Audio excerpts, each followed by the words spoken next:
Un haut-parleur émet une onde sonore générée par ce GBF qui a lui-même une fréquence de 1500 Hz. Donc l'onde sonore a une fréquence de 1500 Hz. Elle se déplace avec une célérité de 342 mètres par seconde. Le haut-parleur est en position X1. Le microphone qui reçoit cette onde est en position X2. Sur la voix 1, nous avons le signal émis par le haut-parleur et sur la voix 2, le signal reçu par le microphone.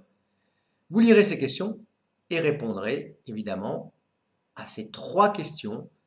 Donc, quelle est l'expression des signaux S1, S2? Quelle est la valeur du déphasage phi entre les deux signaux? Quelle est la valeur de K plus station spatiale? Et quelle est la valeur de D?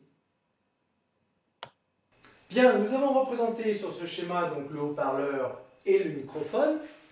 L'onde envoyée par le haut-parleur donc, est représentée ici. Il correspond à la voie 1. Celui représenté, l'onde, pardon, celle donc représentée sur la voie 2 correspond à l'onde reçue par le microphone. On vous demande quelle est l'expression du signal en 1 et du signal en 2. Bon. S1, évidemment, on voit bien qu'il s'agit d'une onde sinusoïdale. Donc le signal est de la forme A, A étant l'amplitude de l'onde, hein, ou S max. Hein. Voici S max, la valeur maximale ici de l'onde, fois cosinus quoi? Eh bien, oméga t plus phi 0, phase à l'origine. Que vaut la phase à l'origine? On voit que à t égale 0, eh bien, S1 vaut quoi? Eh bien, tout simplement, grand A, c'est-à-dire sa valeur maximale. Cela implique que le cosinus est égal à 1. Or, le temps t égale 0, donc cosinus phi 0 égale 1, ça implique quoi? Tout simplement que si cosinus phi 0 égale 1, eh bien phi 0 égale 0. Voici pour la valeur de l'onde en 1. En 2, eh bien on aperçoit que le signal en 2 est équivalent au signal en 1, mais il y a un décalage temporel. Alors, c'est moustique cette année, c'est une horreur. Bien, alors, que vaut S2? Eh bien, S2, dans la position d'abscisse x2 à l'instant t, est égal à S en x1 à l'instant t moins tôt. C'est-à-dire, S2 vaut quoi? Eh bien, tout simplement, grand A cosinus oméga t moins tôt. Je reprends l'expression de S1 à l'instant t moins tôt. Ce qui nous donne pour S2, eh bien, tout simplement, A fois cosinus oméga t moins oméga tau. Ou, si vous préférez, A cosinus oméga t moins 2pi sur grand T fois tau. Qu'est-ce que c'est que cette expression? Eh bien, c'est le fameux déphasage qui existe entre l'onde en 2 et l'onde en 1. Bien. Voilà pour la première question. Donc on vous demande maintenant que vaut ce fameux déphasage. Très simple.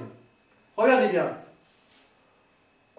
Grand T correspond à combien? Vous regarderez sur la figure. Grand T correspond à 6 carreaux. D'accord? Le tantôt, il correspond à quoi? Il correspond à 1 carreau.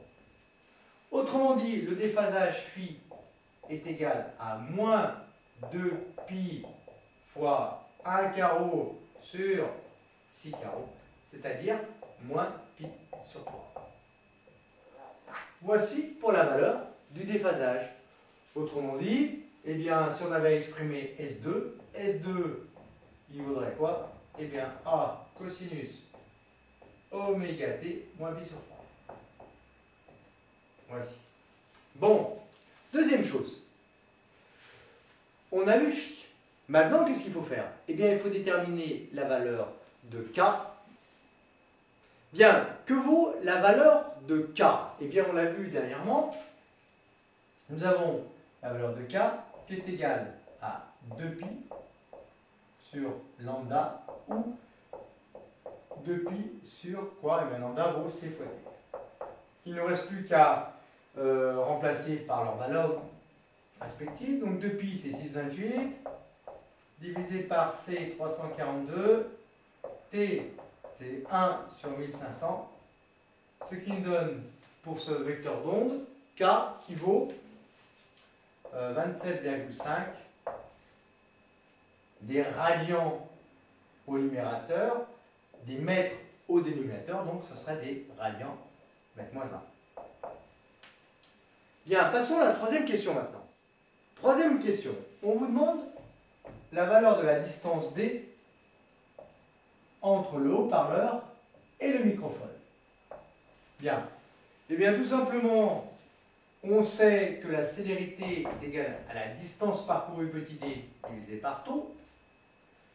Donc c égale d sur taux, ce qui implique quoi? Que d est égal à c fois taux. Or, taux, nous avons vu que c'est égal à 1/6 de t. C'est-à-dire que la distance d est égale à c fois 1/6 et t est égal à 1 sur f, ce qui nous fait pour la distance d, eh bien, 342 divisé par 6 fois 1500 pour la fréquence, ce qui nous donne comme valeur numérique